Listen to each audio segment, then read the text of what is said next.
time, Kappa Classic. All the youngsters get their juices flowing, clubs get their juices flowing. For you guys putting this on, your organization, building success around the event means what for your organization?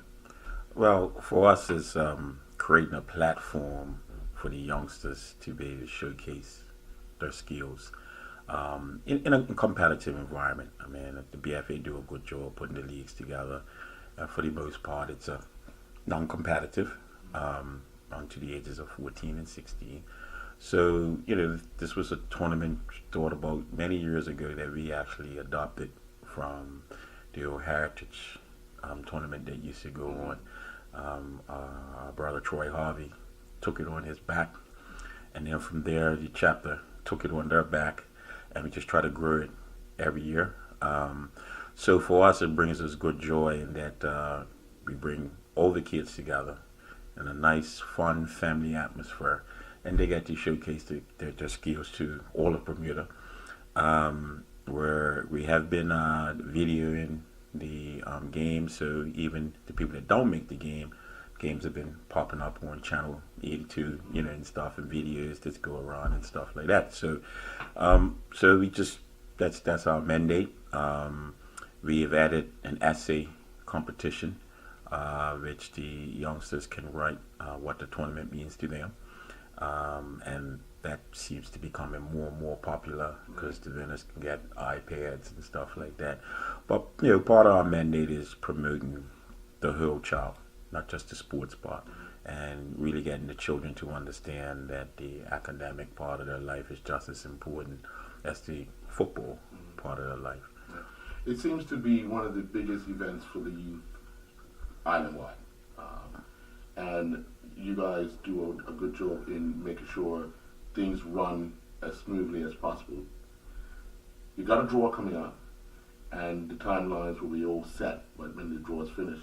When is the draw, and what are you hoping you get over the next few weeks before the actual tournament starts? Well, this year, just back up a bit, we brought the registration forward because the thought was to be able to add a few more things to the tournament. So we had registration in early January. Most of the clubs fell in line quite quickly. A few clubs struggled, but that's fine. I think also part of our mandate is to help people to prepare for tournaments. So if they do decide to go away, our requirements are pretty much the same as an overseas tournament. So the next phase is the actual draw itself, where we will be doing that on Saturday at 5 p.m. at Victor Scott, where basically you will find out who you'll be playing in the group stages. And it's normally a lot of excitement, as you can imagine, as you highlighted. The kids look forward to this weekend. I know at my club, coach, they don't even worry about the schedule. The first question is, when is Kappa? Right. So now the juices are flowing. Their coaches are asked them to pose for their photos and stuff. So the juices are really flowing now. And now the draw this weekend really sets the stage as to this is who I'm going to play in the group stage to advance to the knockout stages. So with the draw, we set it up similar to, as you see, draws in any other competition for all the ages. This year we have 86 teams participating, which equates to 1,037 kids. So it's a record for us this year. So we're very proud of that. The ages under 8s, under 10s, under 12s, under 14s, and for the very first time ever in the Kappa Classic, we'll be introducing under 16s. And the under 16s would actually be 11-a-side. And our thought behind that is twofold. As you know, our under 16 age, we seem to be struggling a bit with encouraging our young people to stay in the game. So we thought as a committee, we can play a part by seeing if we can help to highlight them at, as you stated, one of the biggest youth events in the island.